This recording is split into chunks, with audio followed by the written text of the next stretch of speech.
All right, Mobile World Congress might be canceled, but that doesn't mean the phone news has all dried up. Huawei unveiled an update to its foldable Mate X called the Mate XS, which is a faster processor and will finally be sold outside of China. And we don't have a price tag on this thing, but our own Andy Hoyle believes it'll clock in around $2,850. Now, Eli, do you think there's still excitement with foldables, or is there just too much controversy going around? On foldables? Just foldables, yeah. I think there was excitement. I don't know if there's nearly $3,000 worth of excitement. Yeah. Definitely is excitement, though. We've both been using the Galaxy Z Flip. Yep.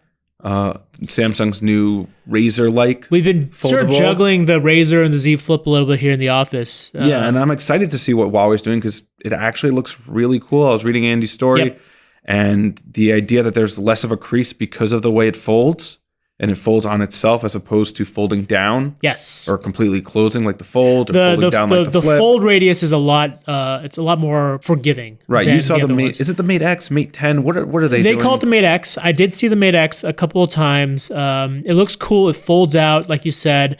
Feels, decently sturdy. I don't think it's as sturdy as, say, the Z Flip or the Razr. Just I think partially because of the way it's designed. That's an incredible statement given the fact that both of those phones are known for their durability. Well, it's just, I think because it's a clamshell and the outer part of it just felt more secure. Like the foldable part is on the outside, which just psychologically makes you feel like it's more exposed. And it is plastic, which is prone to scratching. And so, right. So my other question is this thing you're paying $3,000 for this phone? Yeah.